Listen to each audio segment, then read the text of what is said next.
ขาบางลำพูเลขที่บัญชี114-214-9897สอบถามรายละเอียดเพิ่มเติมได้ที่0946626935ได้ทุกวันก็เป็นส่วนงานบุญงานกุศลทอดผ้าป่าสามัคคีคณะญาติธรรมจากส่วนกลางและก็จังหวัดสุรินทร์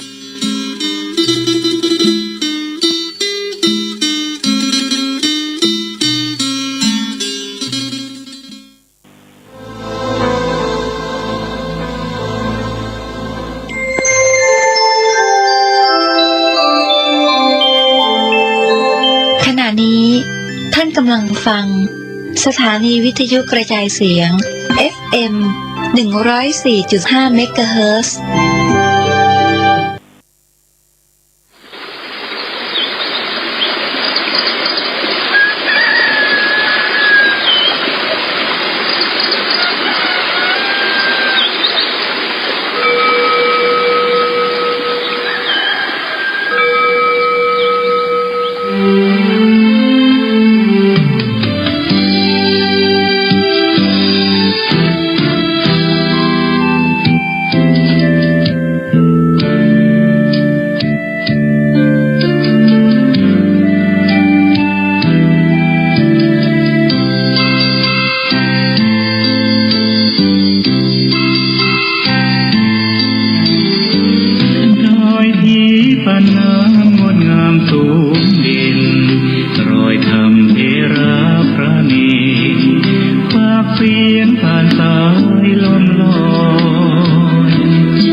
ปิติสุขในทุกทินที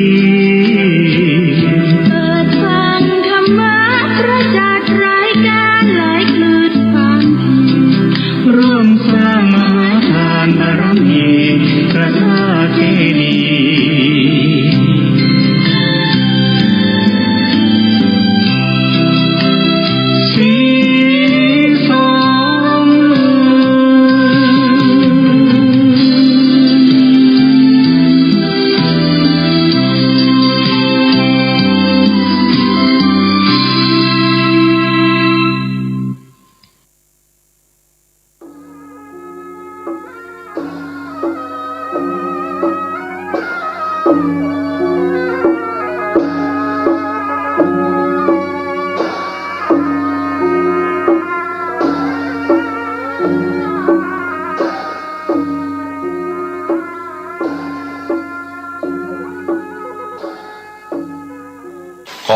ความเจริญในธรรมและความผาสุกทางใจจงได้มาบังเกิดมีแก่ท่านสาธุชนคนดีผู้เจริญในศีลในธรรมทุกท่านพร้อมกันนี้ขอยกมือ10 นิ้วกราบอาราธนาเอาคุณพระพุทธเจ้าคุณพระธรรมพระสงฆ์คุณพ่อคุณแม่คุณครูบาอาจารย์ผู้ประสิทธิ์ประสาทวิชาความรู้บุญศีลบุญทานสิ่งศักดิ์สิทธิ์ทั้งหลายอันมีพระสยามเทวาธิราชพระบรมธาตุดอยสุเทพและครูบาเจ้าศรีวิจัยเป็นต้นขอได้โปรดมาอภิบาลปกปักรักษา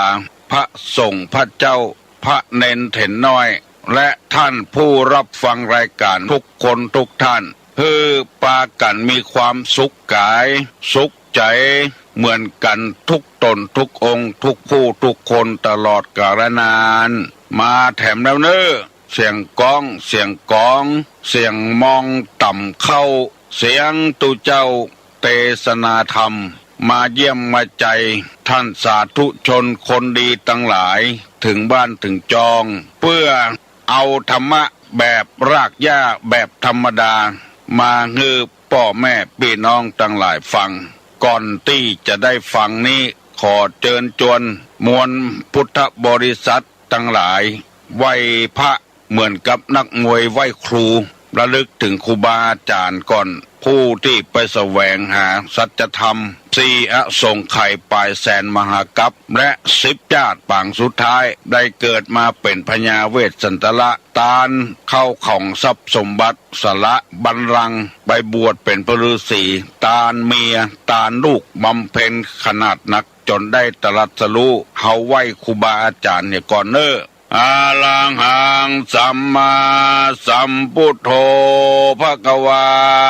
พุทธังภควันตังอภิวาเทมิกราบสวากขาโตภควตาธัมโมธัมมังนัมสสามิกราบสุปฏิปันโนภควโตสาวกสังโฆสังฆังนะมามิกราบหันทัพไมยังพุทธัสสะภควโตบุพาภะคณะมะกะลังกะโลมาเสนะโมตัสสะภควโตอะระหะโตสัมมาสัมพุทธัสสะนะโมตัสสะภควโตอะระหะโตสัมมาสัมพุทธัสสะนะโมตัสสะภควโตอะระหะโตสัมมาสัมพุทธัสสะพุทธังสรณังกัจฉามิธัมมังสรณังกัจฉามิสังฆังสรณังกัจฉามิตุติยัมปิพุทธังสรณังกัจฉามิตุติยัมปิธัมมังสรณังกัจฉามิตุติยัมปิสังฆังสรณังกัจฉามิตติยัมปิพุทธังสรณังกัจฉามิตติยัมปิธัมมังสรณังกัจฉามิตติยัมปิสังฆังสรณังกัจฉามิอิติปิโสภะคะวาอะระหังสัมมาสัมพุทโธวิชชาจรณะสัมปันโนสุขโตโลกาวิทูอนุตตโลปุริสาธัมมสารถิสัทธาเทวมนุสสานังพุทโธภควาติสวากขาโตภควตาธัมโมสันติติโกอากาลิโกเอหิปัสสิโกโอปนะยิโกปัจจัตตังเวทิตโพวินยูหิติสุปฏิปันโนภควโตสาวกสังโฆ อุจุปฏิปันโนภะคะวะโตสาวกสังโฆญาญะปฏิปันโนภะคะวะโตสาวกสังโฆสามิจิปฏิปันโนภะคะวะโตสาวกสังโฆญาติตังจัตตาลิปุริสายุคานิอัฏฐะปุริสาปุคลาเอสาภะคะวะโตสาวกสังโฆอาหุไนโยปาหุไนโยทักขิไนโยอัญจลิกาละนิโยอนุตตะลังปุญญเขตังโลกัสสาติกราบหนึ่งกราบสองกราบสามวันนี้ได้รับเกียรติอันสูงส่งสถานีวิทยุต่างๆเป็นอย่างยิ่งคือตุลงมาออกรายการจะพยายามมาพบกับพี่น้องทั้งหลายถ้าบาดเจ็บบ่เป็นอันใดเพื่อเผยแพร่น้ำธรรมคำสอนในทางพระพุทธศาสนาให้เจริญรุ่งเรืองยิ่งขึ้นตุลงได้รับน้ำจิตน้ำใจจากพ่อนานพ่อน้อยพ่ออุ้ยแม่อุ้ยลูกหลานเลนเป็นจำนวนมากและเป็นกรรมสวรรค์ที่ออกมาจากจิตจากใจจากกำปากว่าฟังตุลุงแล้ว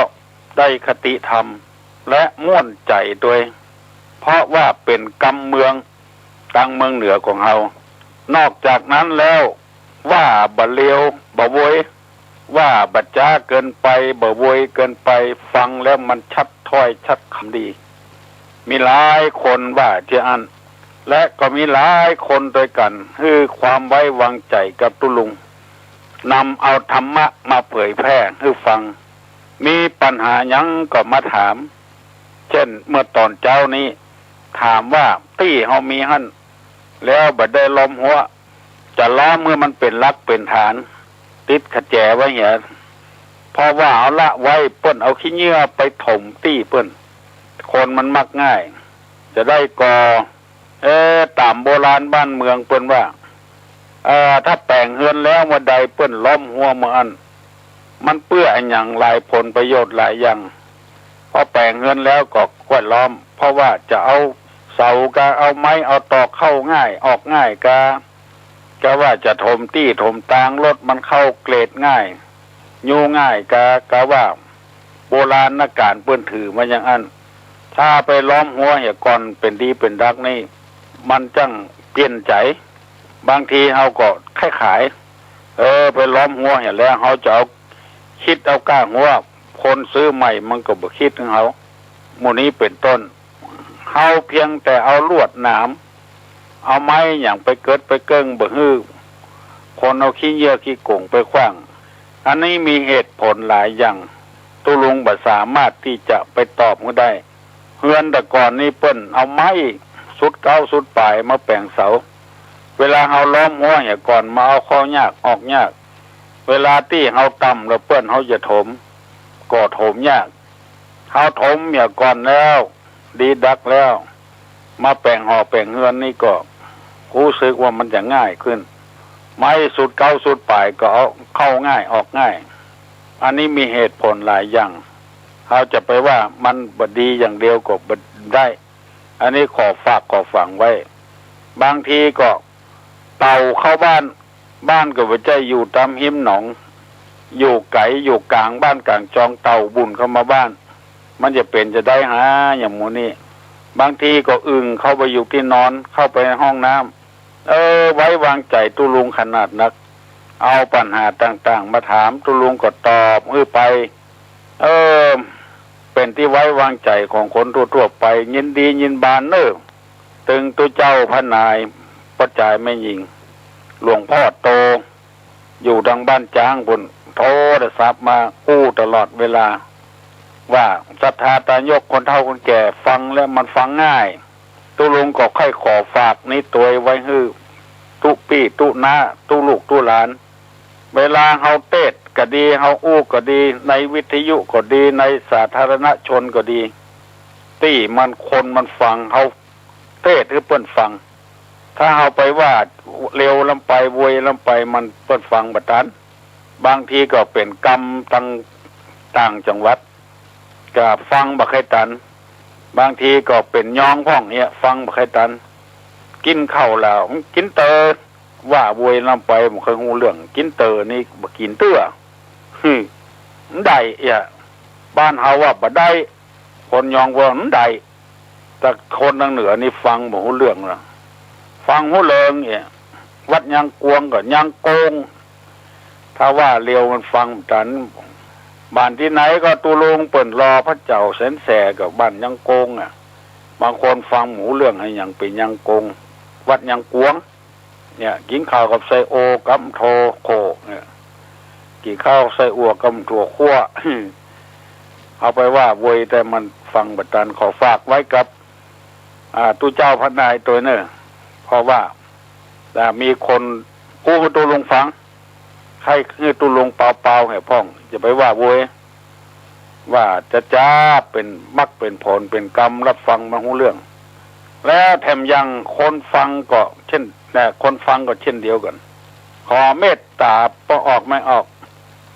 ก้อยๆฟังไปจะไปเอาใจใส่ที่อื่นเด้อหมู่มากาไก่มันคบกันมันดีดกันก็ปล่อยมันคบกันเฮาฟังแต่ประโยชน์ที่เฮาได้นั่งฟังมันเต้าเดียวกันแต่และเปิ้นฟังและเปิ้นหูเรื่อง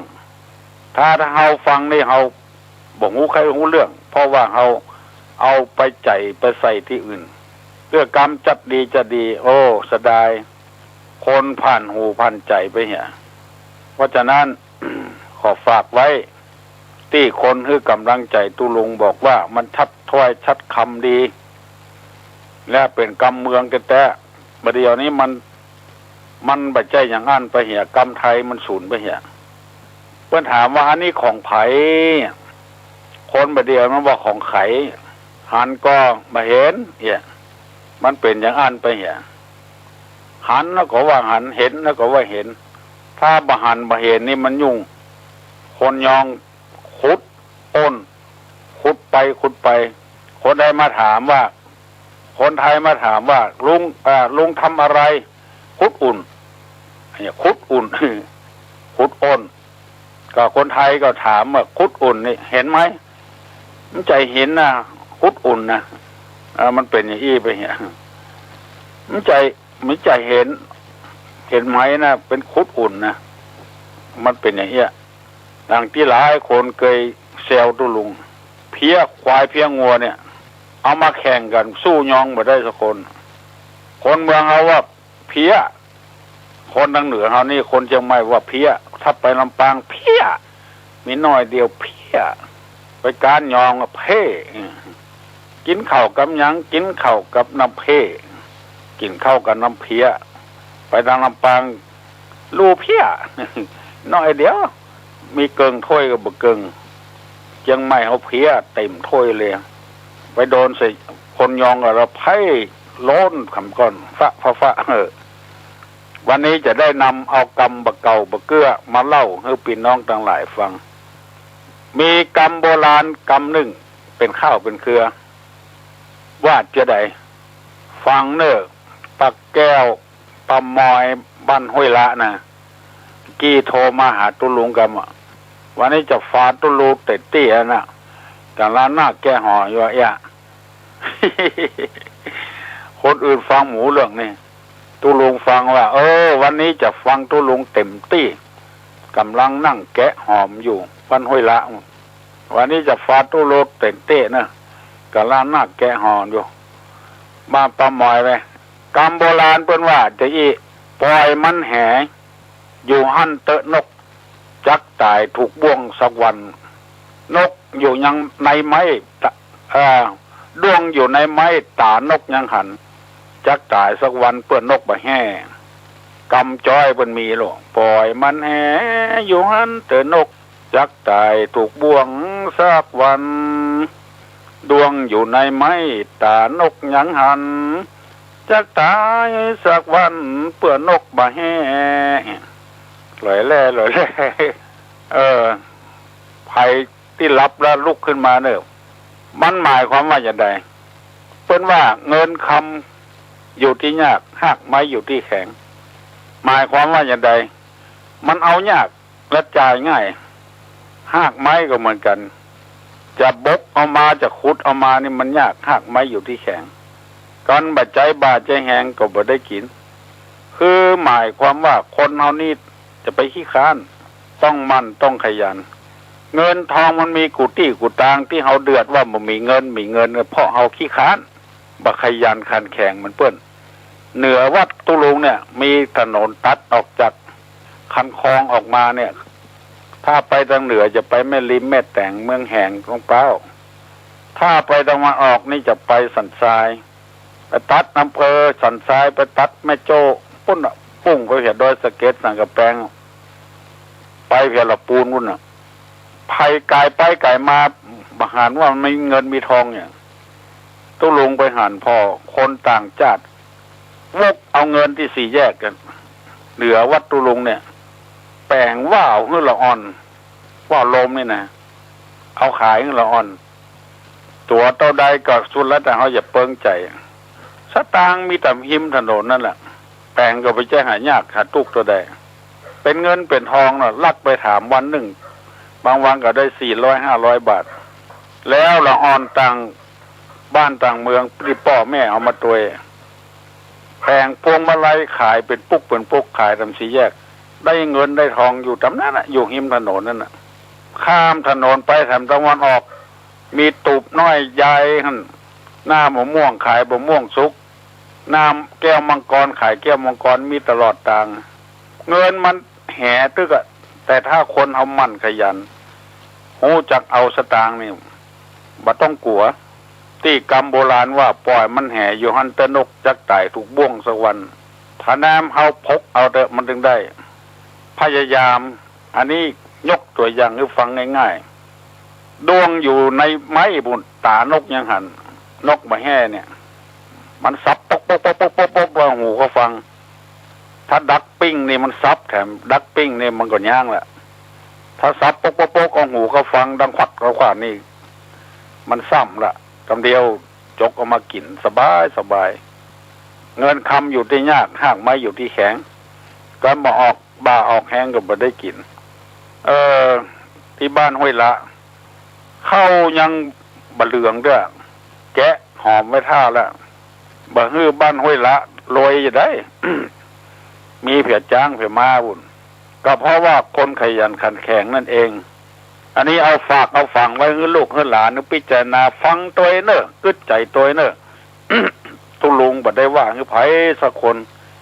ว่าไปต่ำเนื้อผ้าเพื่อเฮาจะได้อยู่ร่วมกันเหมือนหิหาก้าขายจะไปกินง่ายใจอวยขึ้นล่องอยู่บ่ได้ปังเป่าวันนี้จะได้นำเอากรรมคติเตือนใจ40 อย่างที่เคยเล่าให้พี่น้องทั้งหลายฟังบางคนฟังแต่ก็ถ้าอยากจำได้อยู่บางคนฟังพ่องก็กรรมฟังประจำพ่องบ่ฟังบ่เลอะบ่ฟังอย่าเลยฟังให้ปนหูปนใจไปก็อาจจะประจำข้อเตือนจิตเตือนใจ40 อย่างที่ตุลุงจะนำมาเล่าได้เล่าไปพ่องแล้ว1อย่าไปหันแก่ตัว2อย่าไปกลัวลำบาก3อย่าไปอยากของข่าว4อย่าไปสาวหาเรื่อง5อย่าไปเลี่ยงความจริง6อย่าอิงผู้อื่น7อย่าตื่นข่าวลือ8อย่าถือตัวเก่ง9อย่าเบ่งกินฟรี10อย่าหนีพ่อแม่11อย่าแสหาความ12อย่าซ้อมหาเหตุ13อย่าเจตนาร้ายอันนี้ได้เล่าไปแล้วเนอะอธิบายไปแล้ว14อย่าย้ายคณะ15อย่าไปกาตาจั่ง16อย่าไปนั่งกาคันใด17อย่าไปเอี่ยวเมื่อค่ำนั่งกาคันใดไปเอี่ยวเมื่อค่ำอันนี้ได้17ข้อละได้เล่าเงือปีป้านาอาศรัทธานักศีลนักบุญตุเจ้าพนายทั้งหลายฟังแล้ววันนี้จะเอากรรมข้อที่18ว่าอย่าไปเอี่ยวเมื่อค่ำแล้วก็ข้อที่18ว่าอย่าเหยียบย่ำครูบาอาจารย์อันนี้เป็นข้อที่18แล้วจะได้อธิบายให้ฟังเนอะ อธิบายให้พี่น้องทั้งหลายฟังมันหมายความว่าอย่างไรแล้วไปตัดไผ่คนใดคนหนึ่งที่เหยียบย่ำไปแล้วก็จะไปว่าอย่างตุลุงเนี่ยมันได้ล้ำได้เหลือไปแล้วเขาได้รับข้อมูลที่มันบ่ถูกเหยียบย่ำครูบาอาจารย์นี่เพิ่นว่ามันเป็นอันตรายเหยียบย่ำครูบาอาจารย์นี่อันตรายขนาดบ่รู้จักคุณพ่อคุณแม่รู้จักคุณครูบาอาจารย์ที่ได้หากินถึงวันเนี่ยพ่อเปิ้นแต่แล้วเอาไปปิ้นไปเหี่ยว่าหูคนเดียวลวกคนเดียวกรรมหมู่นั้นในเขาก็เตื้อเขาก็ได้ยินบางคนที่เอากรรมตุลุงไปเทศก็ดีเอาไปแต่งเพลงก็ดีเขาก็อนุโมทนาโดยพ่อหัวเปิ้นดีหัวเปิ้นใสแล้วเขาก็แปลงใจได้ว่ากรรมหมู่นี้เอาไปเผยแพร่คือคนได้มันหู้มันลวกนักขึ้นเพราะว่ากล้าเอาคนเดียวในเผยแพร่ไม่ได้ต้องอาศัยคนอื่น บางทีเปิ้นก็ว่าเปิ้นกึดเอาได้คนเดียวเปิ้นว่าคนเดียวทางที่คนหู้ต่ำบ้านเต็มเมืองว่ากรรมมันนี้เป็นกรรมที่ตุลุงว่าแล้วที่ตุลุงเอาว่าออกไปนั้นก็ไปได้ยินกรรมคนเก่าคนแก่เปิ้นว่าอย่างเดียวกันแล้วเฮาก็บ่ลืมเฮาก็ว่าหมอนั้นว่าหมอนี้ว่าหมู่นี้เป็นต้นการเหยียบย่ำครูบาอาจารย์นี่ย่ำเงาตัวเก่าเป็นในพุทธศาสนาว่าเป็นคนกตัญญูบ่รู้จักบุญคุณของคนได้สืบบ้านสืบจองสืบหอสืบเรือนสืบมรดกของพ่ออุ้ยแม่อุ้ยพ่อของพ่อแม่ของพ่อของแม่แม่ของแม่เป็นพ่ออุ้ยตั้งเอาว่าคนไทยว่าปู่ย่าตายายคนเมืองเอาว่า พ่ออุ้ยแม่อุ้ยเปิ้นตายละไว้คือพ่อของแม่เฮาแล้วเฮาก็ไปสืบของพ่อของแม่แถมไปเพียวลานเพียวเลนพุ่นมดถึงพ่อถึงแม่ถึงครูบาอาจารย์บางทีคนเอามันหลงไปคิดว่ามรดกนั้นเป็นของเฮาฮิเอาหาคนเดียวมันบัดใจคือหูคิงเอาคนเดียวแล้วเฮาจะปฏิบัติอย่างใด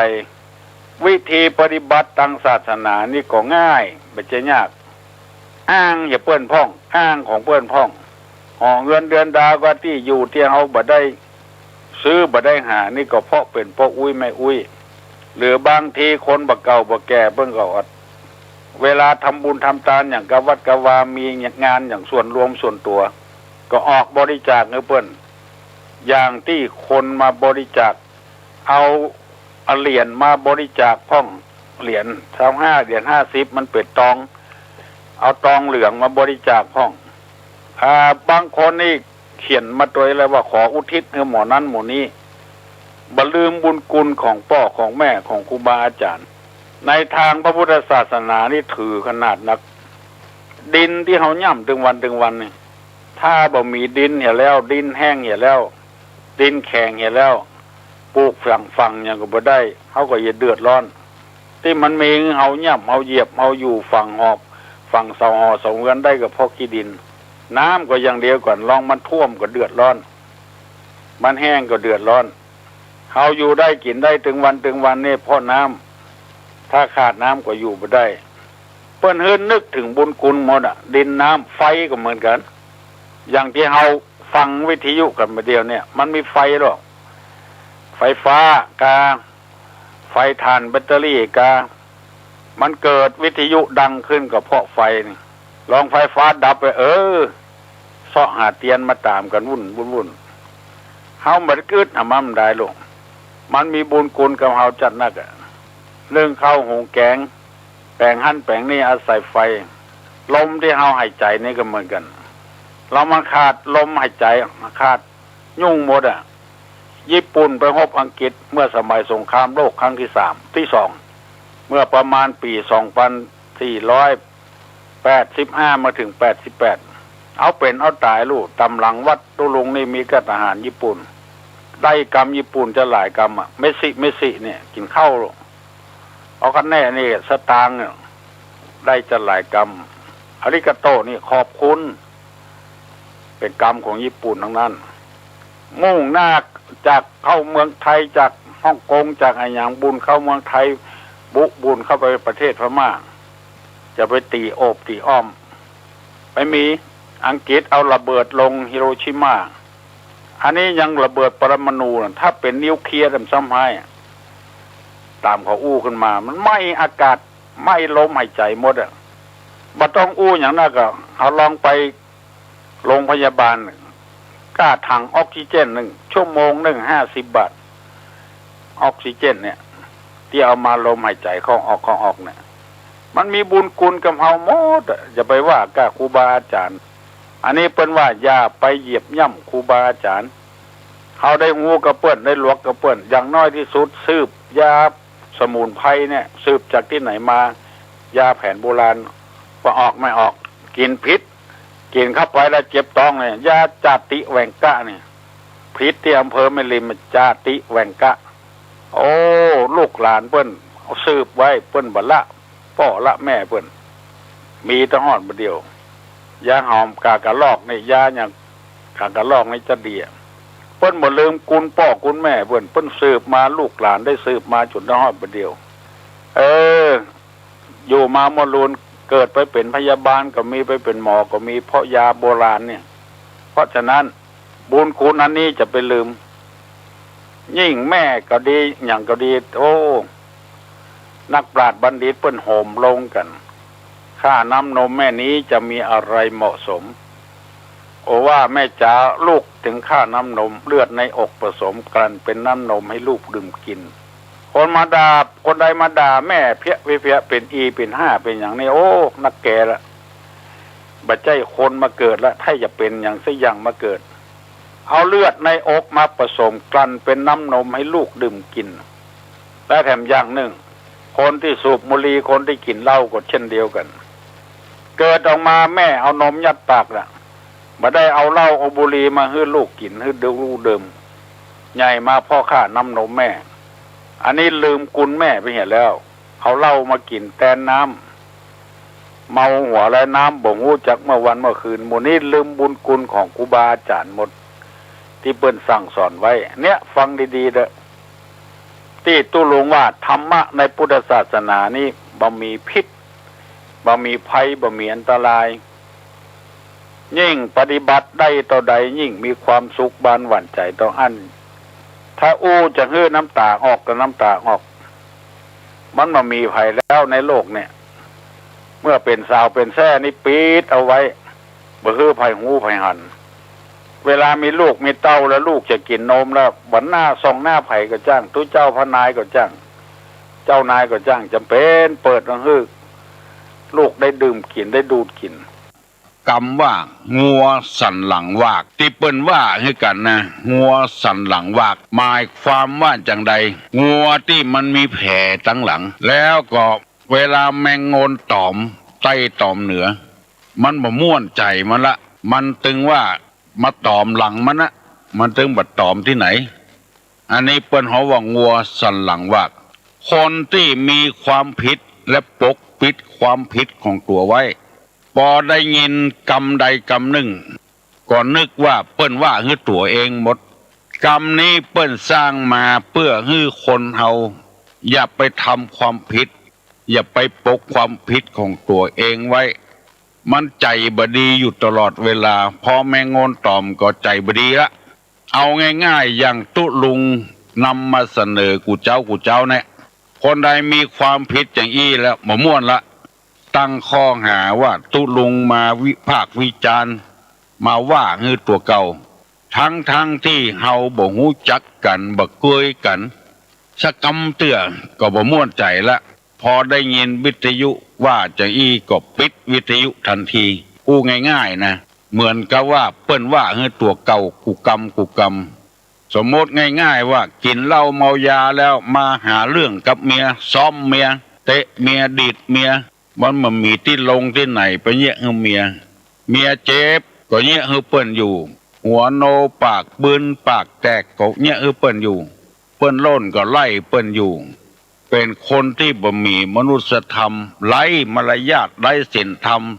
ไร้สปะสปืนเป็นคนที่กล้าขี้ข้าง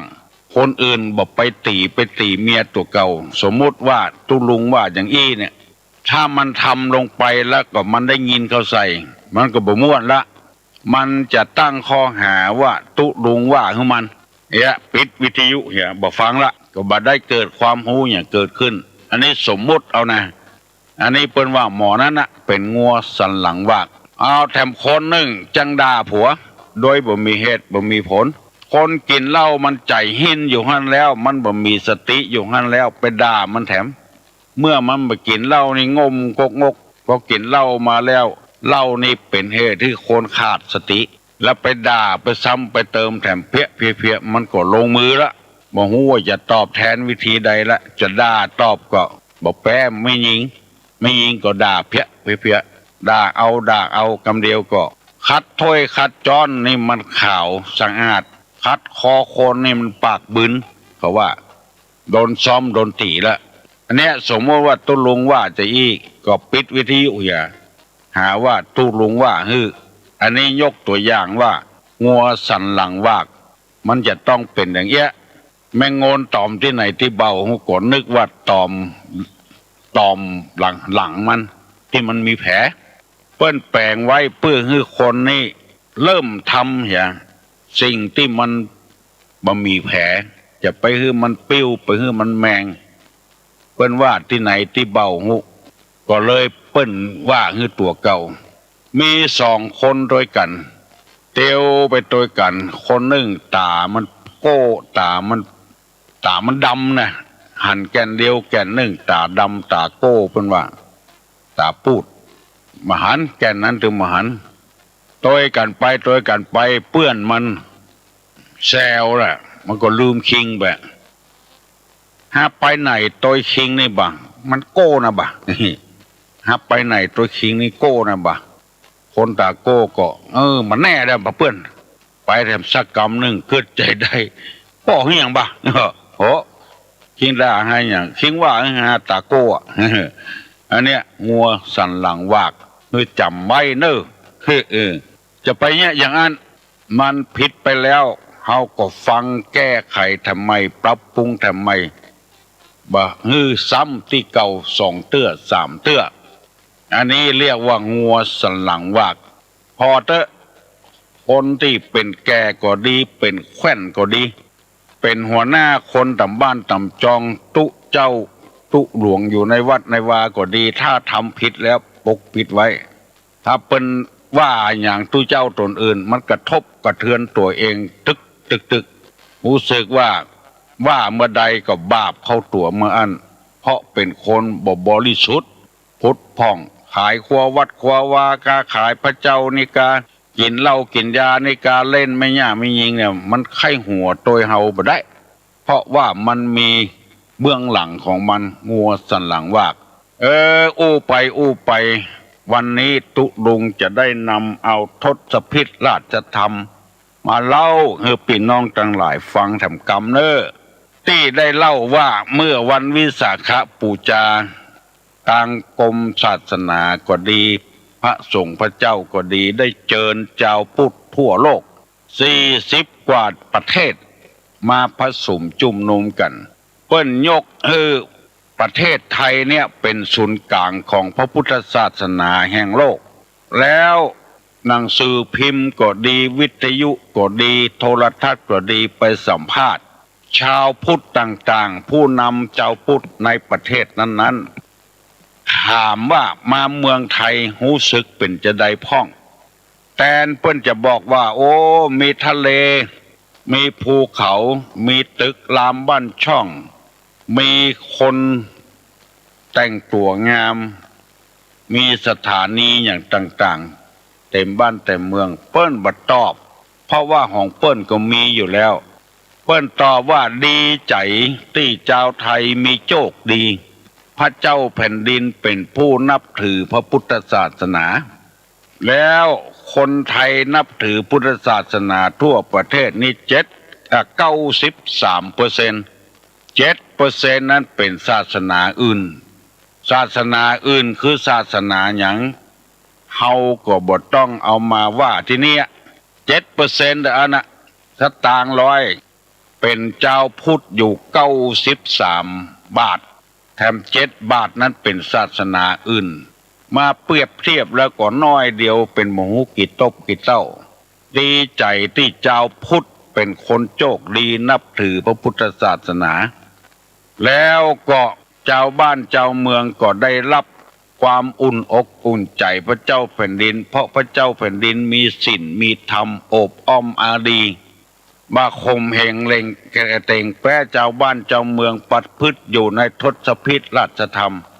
สถานที่ต่างๆวังต่างๆนั้นรัฐบาลสร้างให้อย่างเชียงใหม่ก็มีภูพิงราชนิเวศเมื่อตุลุงเป็นละอ่อนละเพิ่นสร้างไว้หมื่นแล้วเพิ่นมาปะท่าพาดเชียงใหม่คนเชียงใหม่แต่ก่อนนั้นเป็นเอกราชแถมที่หนึ่งได้รวมกันเป็นคนไทยรวมตัวแล้วก็ถือว่าเป็นพระเจ้าแผ่นดินของเฮาไปทางอีสานก็มีไปทางภาคใต้ก็มีกูตี้กูตางเพื่อเปิ้นไปพักผ่อนหย่อนใจภาคกลางก็มีที่เปิ้นซึ้งใจที่สุดนั่นก็คือพระเจ้าแผ่นดินมีคุณธรรมอย่างอื่นเปิ้นบ่ซึ้งใจอย่างที่สองนั้นมีแถมน้อยนึงก็คือยิ้มสยามเร็วไปทางใดมีก็คนยิ้มแย้มแจ่มใสหมดคนไทยน่าภาคภูมิใจน่าดีใจแม้แต่รัฐบาลผู้บริหารประเทศเป็นผู้นับถือพระพุทธศาสนาหมดแล้วบางคนยังไปเข้าศาสนาอื่นอันนั้นเป็นประชาธิปไตยศาสนาอื่นเปิ้นก็สอนให้คนเป็นคนดีบ่ว่าศาสนาหยังบ่ฮือหายบ่ฮือขาดกับกันอันหยังมันก็ดีกูอย่างโลกก็สันติภาพเพราะคุณธรรมบ่ใจสันติภาพด้วยระเบิดด้วยปืนคุณธรรมที่พระเจ้าแผ่นดินปฏิบัติเรียกว่าทศพิธราชธรรม1ทานคือการให้2ศีลการสำรวมกายทวารวจีทวาร3ปริจาคะคือการบริจาค4อาชวะความซื่อตรง5มัทวะความอ่อนโยน6ตัปปะความเพียรเผากิเลส7อโกทะความไม่โกรธ8อวิหิงสาความไม่เบียดเบียน9ขันติความอดทน10อวิโรธนะความไม่ประพฤติผิดจากธรรม10ข้อด้วยกันตุลุงได้อธิบายมาแล้วถึงข้อที่8คืออวิหิงสา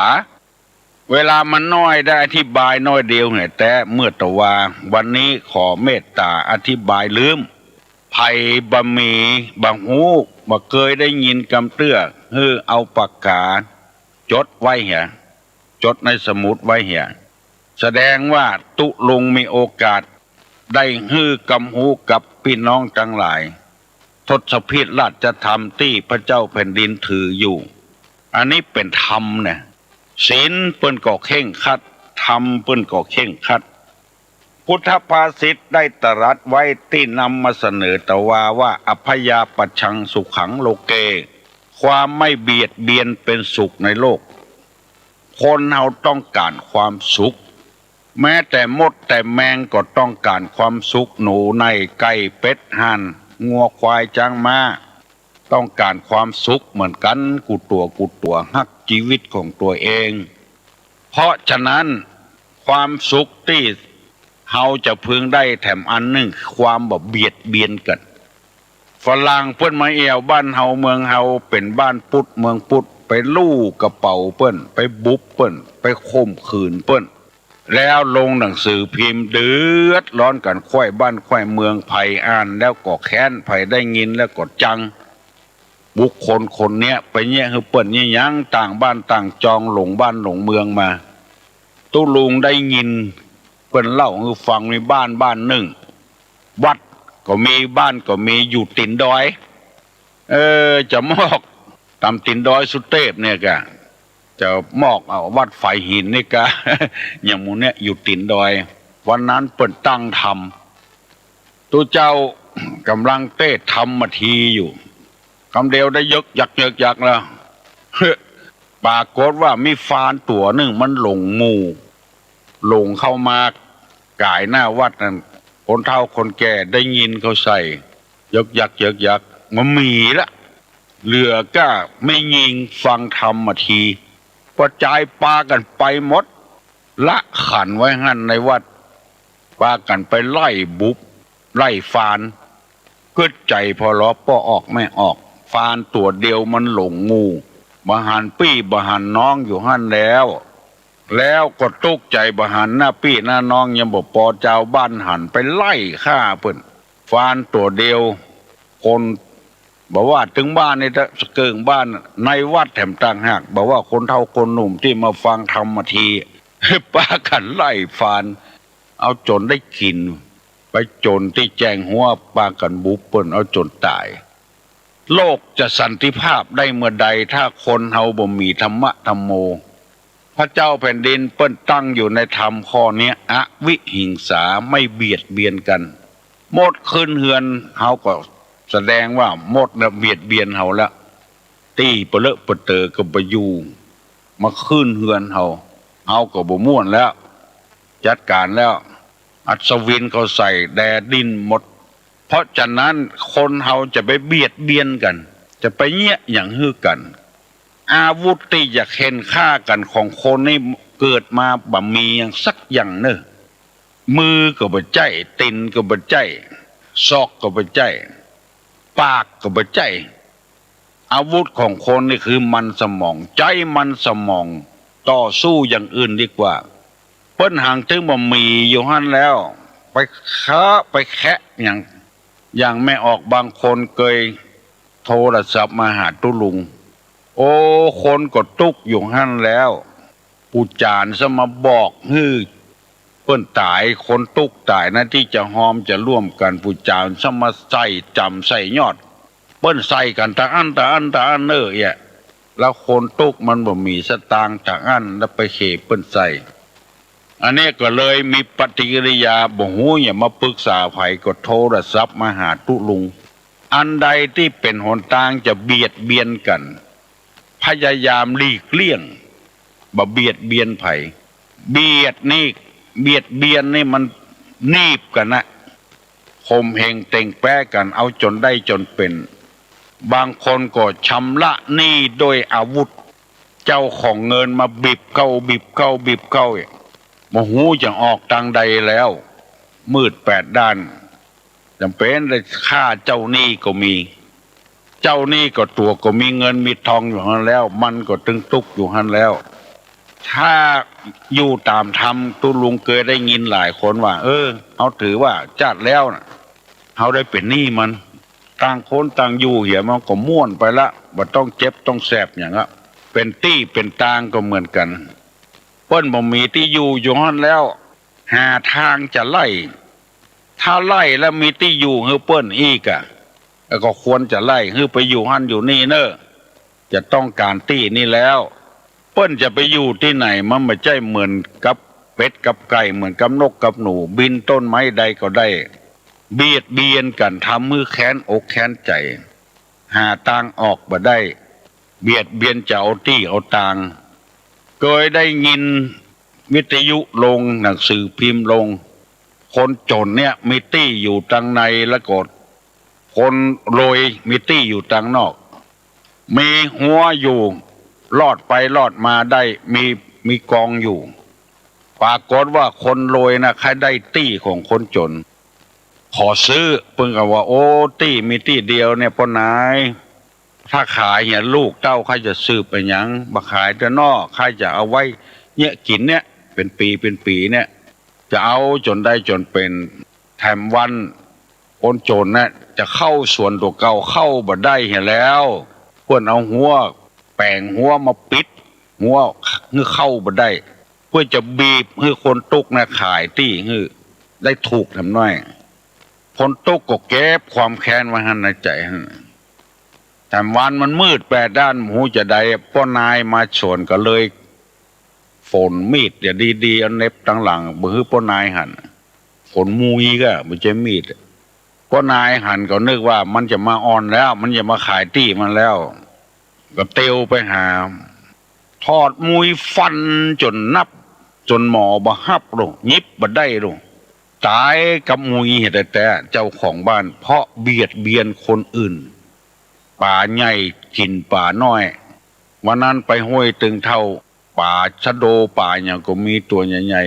ๆโอ้นักแตะนักว่าตีหันนี่เปิ้นบ่ฮื้อตกเบ็ดเพราะว่า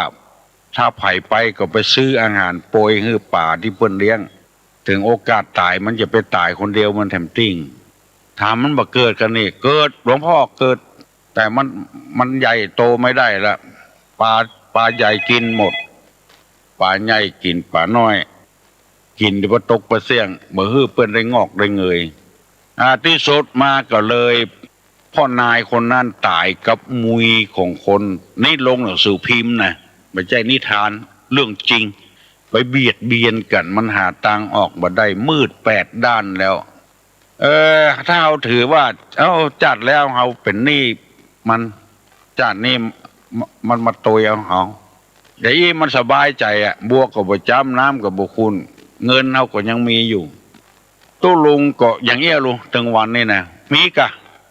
คนมายืมสตางค์3 วันแต่อันน่ะเตื้อก็เดือนนะวันที่นั้นน่ะจะมาฮื้อนะเดือนหน้าเนี่ยฮับเงินเดือนจะมาฮื้อหายถึงเงินหายถึงทองแขกมันกลัวลูกคนไทยเขาเนี่ยคนไทยมันกลัวแขกมันกลัวคนไทย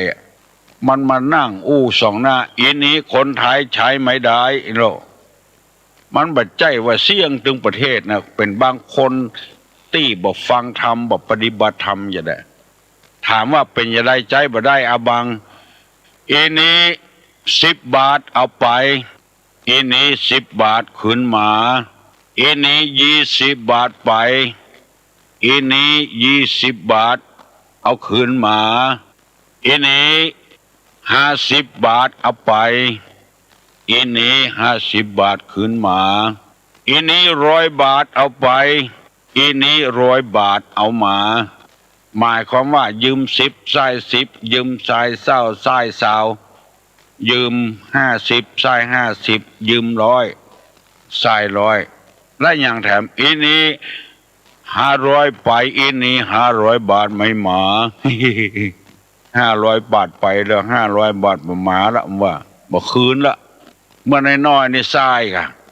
นักเข้าบ่ทรายละมีปออกของตุลุงคนหมดเนื้อหมดตัวไปวางใจให้คนต่างประเทศอยู่ตังแม่สอดเนี่ยมาให้ฟังลงทุนซื้อทองในต่างประเทศได้สัก10 วันเอาเงินมาคืนละถึงซื้อทองต่างประเทศมาขายเมืองไทยได้กำไร100ได้20 บาทก่อนถ้า200ก็ได้40 บาทถ้า300ก็ได้60 บาทถ้า1,000ก็ได้100ลงทุนไปปันมากี่วันเอาเงินคืนฮืบปันเอ็ดแต่ก่อนนี่มันนักหรอกพอออกของตุลุงนี่ก็เลยเอาเปาะแถมเอาเอ็ดนั้นเปาะแถมแล้วก็เอาไปเปาะแถม